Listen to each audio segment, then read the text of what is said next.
Hello friends, વેદમૈયા carrier એકેડેમીમાં આપ સૌ મિત્રોનું હાર્દિક સ્વાગત છે। મિત્રો, આજે આપણે ધોરણ 8 વિષય હિન્દી એના પેપરનું સોલ્યુશન જોઈએ। તો ચાલો આપણે સૌપ્રથમ પ્રશ્ન 1 જોઈએ। तो एनो प्रश्न 1 છે कि निम्नलिखित प्रश्नों के सही विकल्प चुनकर उत्तर लिखना है। पहला है, तूफ़ानों की और इकाई के कवि कौन है? तो तूफ़ानों की और इकाई के कवि है शिवमंगल सिंह सुमन। डायरी लेखन के बारे में कौन सा वाक्य सही नहीं है? तो डायरी लेखन सिर्फ मासिक ही लिखी जाती है, ये सही वाक्य नहीं है। आगे देखते हैं तीसरा प्रश्न। शब्दकोश के क्रम अनुसार नीचे के दिए गए शब्दों में से दूसरा स्थान पर आने वाला शब्द है संग्राम। समानार्थी शब्द की सही जोड़ पहचाने, तो समानार्थी शब्द की सही जोड़ है दक्षता, उसे निपुणता भी कहा जाता है। बाद में देखते हैं पांचवा प्रश्न, विश्वास तो उसका विरुद्धार्थी अविश्वास, तो उजाला का विरुद्धार्थी होगा अंधियारा। निम्नलिखित शब्दों में से कौन सा शब्द अलग है? तो निम्नलिखित शब्दों में से प्रकाश शब्द अलग है। आँख नीची होना मुहावरे का सही अर्थ कौन सा है? तो लज्जित होना। आँख नीची होना उसका मतलब है लज्जित होना। आदि शब्द का अर्थ है प्रारंभ, आदि यानी कि प्रारंभ। निम्नलिखित वाक्यों का हिंदी में अनुवाद लिखिए। तो पहलू वाक्य है कि रविशंकर बस में मुसाफरी करी रह्या छे, तो एनु हिंदी थशे रविशंकर बस में मुसाफरी कर रहे हैं। हमारी शाला में विविध उत्सव उजववामां आवे छे, तो एनु हिंदी थशे हमारी पाठशाला में अलग अलग उत्सव मनाए जाते हैं। हास्य ए उत्तम औषध छे, हंसी एक उत्कृष्ट औषधि है। हूँ रमत रमाड़ू छूँ, मैं एक खेल खेलता हूँ। त्यार पछी जोईए क, नीचे दिए गए प्रश्न शब्द उत्तर के रूप में मिली ऐसी पहेलियाँ बनाइए। यानी कि जो शब्द दिए हैं वह उत्तर के रूप में मिलने चाहिए, हमें ऐसी पहेलियाँ बनानी है। आप कोई भी पहेली बना सकते हो, यहाँ मैंने दी है, उसके अलावा भी आप दूसरी पहेली बना सकते हो। तो पहला है, पानी ही मेरा पिता पानी ही मेरा पोता, मुंह ऊपर करके देखो मैं सबके ऊपर लेटा, तो इसका हमें जवाब मिलेगा बादल। दूसरा है, काला हूँ पर काग नहीं, कहे नाग पर सांप नहीं, एक हाथ पर पैर चार, बतलाओ कर सोच विचार, तो उसका भी आंसर हमें हाथी मिलेगा। और पतंग की जो पहेली बनानी है वह, चिड़िया नहीं लेकिन मैं कितना ऊंचा उड़ती हूँ, डोर मुझे दो देखो फिर कितना ऊपर उठती हूँ, तो इसका जवाब हमें पतंग मिलेगा। प्रश्न 2 देखते हैं। प्रश्न 2 का अ है, निम्नलिखित प्रश्नों के उत्तर संक्षेप में लिखिए। तो प्रश्न है पहला, शास्त्री जी के संसदीय जीवन की शुरुआत कैसे हुई? तो कार्य के प्रति निष्ठा और मेहनत करने की अदम्य क्षमता के कारण सन 1937 में संयुक्त प्रांतीय व्यवस्थित सभा के लिए निर्वाचित हुए। यही से उनकी शुरुआत हुई, यानी कि संसदीय जीवन की शुरुआत यही से हुई। खड़क सिंह का हृदय परिवर्तन क्यों हुआ? तो खड़क सिंह ने बाबा भारती का घोड़ा लूट लिया था। वह जानते हुए भी बाबा ने इस घटना को किसी के सामने प्रकट न करने को कहा। यह शब्द खड़क सिंह के कानों में गूंजते रहे।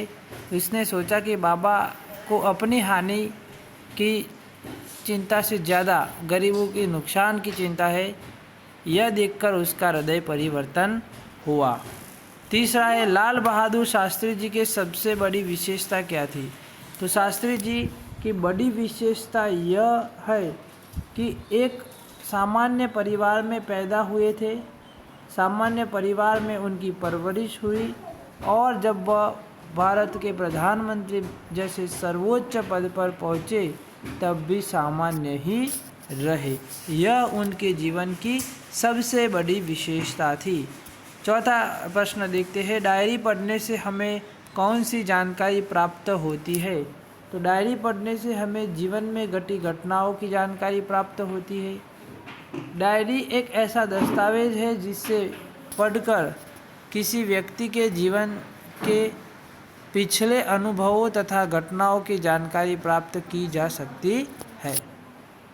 5वां प्रश्न है, चुटकुले पढ़ने या सुनने से हमें क्या लाभ होता है?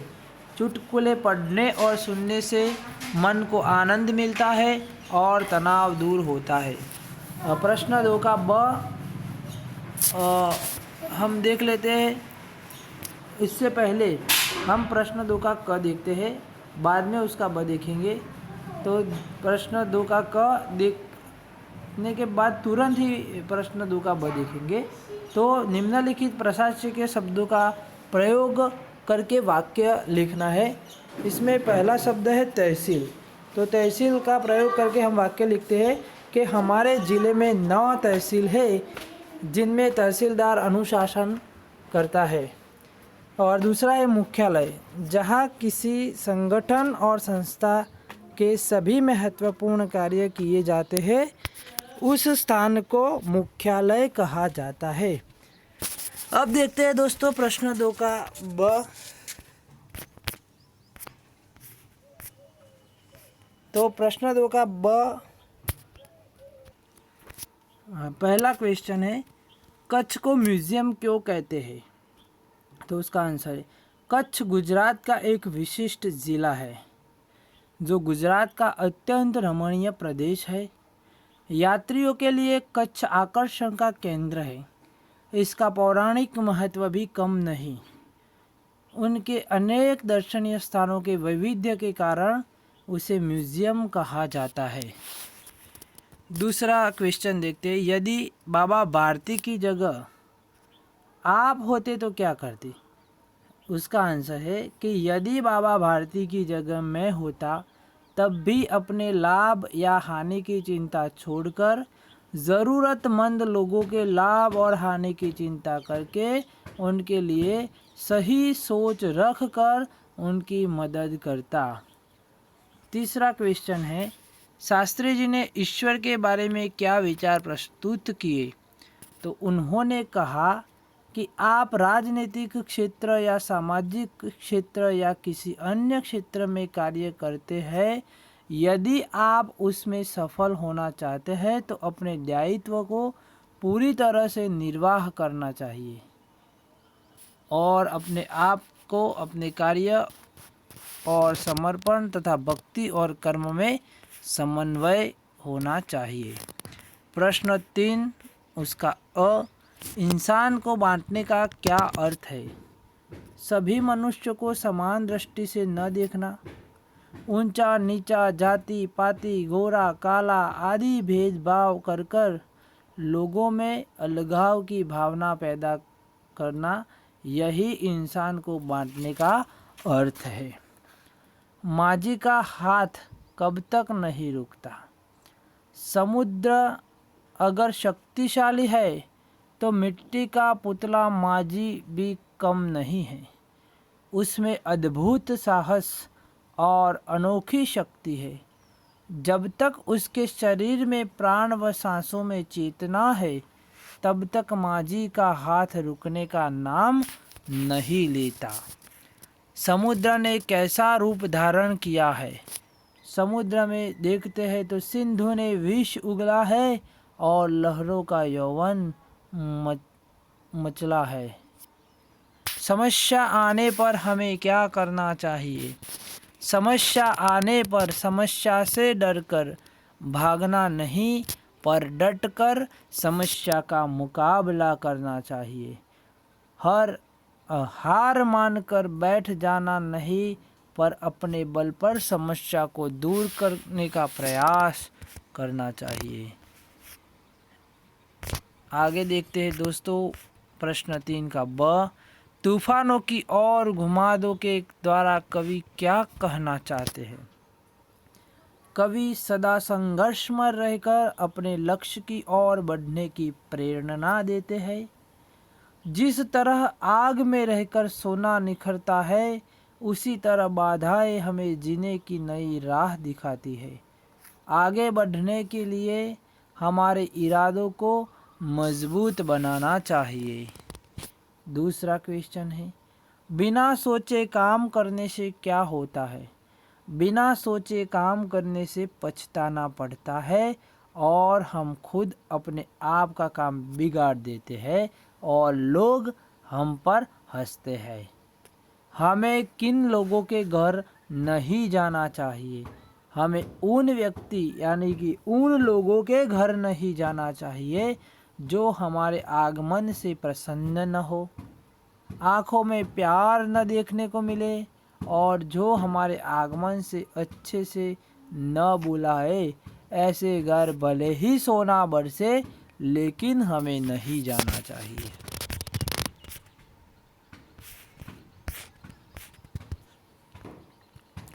प्रश्न 3 क देखते हैं। निम्नलिखित काव्य पंक्तियाँ पूर्ण कीजिए। मंदिर मस्जिद गिरजाधर ने बांट लिया भगवान को, धरती बांटी सागर बांटा, मत बांटो इंसान को। प्रश्न 4 और उसका अ देखते हैं। सूचना अनुसार कीजिए। रेखांकित शब्दों का लिंग परिवर्तन करके वाक्य फिर से लिखिए। तो पहला वाक्य है, उसमें रेखांकित शब्द है विद्वान। तो विद्वान का स्त्रीलिंग होता है विदुषी। विदुषी वक्तव्य दे रही है। ये वाक्य फिर से लिखा लिंग परिवर्तन करके। पंडित का लिंग परिवर्तन होता है पंडिताइन। तो पंडिताइन मंदिर में बैठी है। वाक्य में से विशेषण ढूंढ कर लिखिए। तो इनमें है 3, ये विशेषण है और प्रसिद्ध विशेषण है। उपसर्ग का उपयोग करके शब्दों की रचना कीजिए। तो प्रतिदिन और निर्दोष यानी कि निर्दोष। प्रत्यय का उपयोग करके शब्दों की रचना कीजिए। समाज वत्ता इक सामाजिक, भूत वत्ता इक भौतिक। वाक्यों में से अव्यय ढूंढ कर लिखिए। राम के साथ प्रतिदिन, ये दोनों अव्यय हैं। अपूर्ण कहानी पूर्ण कीजिए। एक पढ़ा लिखा व्यक्ति नाव में सवार हुआ। वह घमंड से नाविक से पूछने लगा, क्या तुमने व्याकरण पढ़ा है? नाविक ने बताया, जी मैं भोला भाला ठहरा घाव का अनपढ़ इंसान, भला व्याकरण के बारे में मैं क्या जानूं? बाद में पंडित ने पूछा कि क्या तुम वेद पुराण या कुछ जानते हो? तभी पंडित ने कहा कि नहीं, मैं पढ़ना ही नहीं जानता तो उसके बारे में क्या जानूं। इस तरह वह घमंड से सवाल पे सवाल करता रहा और मध्य नदी के बीच नाव पहुंच गई और तूफानों की लहरें मंद मंद आती गई। कुछ देर बाद छोटा सा तूफान आया और नाविक ने पंडित से बहुत ही विनम्रता से कहा, क्या आप तैरना जानते हैं? जब पंडित घमंड से पूछ रहा था और नाविक जवाब नहीं दे पा रहा था, तभी पंडित ने नाविक को कहा था कि तुम्हारी आधी जिंदगी तो पानी में गई, तुम तो कुछ जानते ही नहीं। और एक छोटा सा तूफान आया बीचों बीच। तभी नाविक ने पंडित से पूछा कि आप तैरना जानते हैं? तो पंडित ने कहा, जी मैं तैरना नहीं जानता। तभी नाविक ने कहा कि मेरी तो आधी जिंदगी ही पानी में गई, लेकिन तुम्हारी तो पूरी जिंदगी पानी में गई, क्योंकि अब नाव डूबने वाली है और मैं तैरकर बचकर निकल जाऊंगा और तुम अपनी विद्वता के साथ डूब जाओगे। यानी कि हमें अपनी विद्या पर घमंड करना नहीं चाहिए। अपने गांव की किसी समस्या के बारे में आपके गांव के सरपंच को पत्र लिखिए। तो दोस्तों, आपको अपने गांव के सरपंच को एक पत्र लिखना है। यानी कि कोई समस्या है, वह समस्या को ध्यान में रखकर पत्र को लिखना है। अगर आपको पत्र लिखना नहीं आता तो हमें कमेंट बॉक्स में ज़रूर जनाना, हम आपको पत्र लिखना सिखाएंगे। और प्रश्न 5 है, किसी एक विषय पर निबंध लिखिए। तो कर्मयोगी लाल बहादुर शास्त्री जी, मेरा यादगार प्रवास, आपने जो भी प्रवास किया उसके बारे में, और पेड़ हमारे मित्र, इन तीनों विषय पर आप तीनों विषय में से कोई एक विषय पसंद करके अपने विचार रखकर निबंध लिखना है। और इसके बारे में मैं आपको कहना चाहता हूँ कि अगर आपको निबंध लिखना नहीं आता, यानी कि इन तीनों विषयों के बारे में आप निबंध नहीं लिख सकते, तो हमें बताना, हम अलग से आपको निबंध लिखकर देंगे। और देखते हैं, परिच्छेद को पढ़कर प्रश्नों के उत्तर लिखिए। तो दोस्तों, मैं इनके सीधे प्रश्न देखता हूँ कि दुर्जन व सज्जन व्यक्ति अपनी किस चारित्रिक विशेषता के कारण भिन्न कहलाते हैं। दुर्जन दूसरों के छोटे छोटे दोषों को भी पहाड़ जैसा बनाकर देखता है और खुद की पहाड़ जितनी बड़ी बड़ी गलती को भी छोटी समझता है। वही दूसरी ओर सज्जन दूसरों की बजाय अपने दोषों पर ही अपना ध्यान रखता है। तो इन दोनों में ये भिन्नता है। सबसे बड़ा कायर कौन है? जो लोग दूसरों के सामने अपनी भूल नहीं मानते और नहीं अपने को दोषी स्वीकार करते, वे बड़े कायर हैं। अच्छाई का विलोम शब्द है बुराई।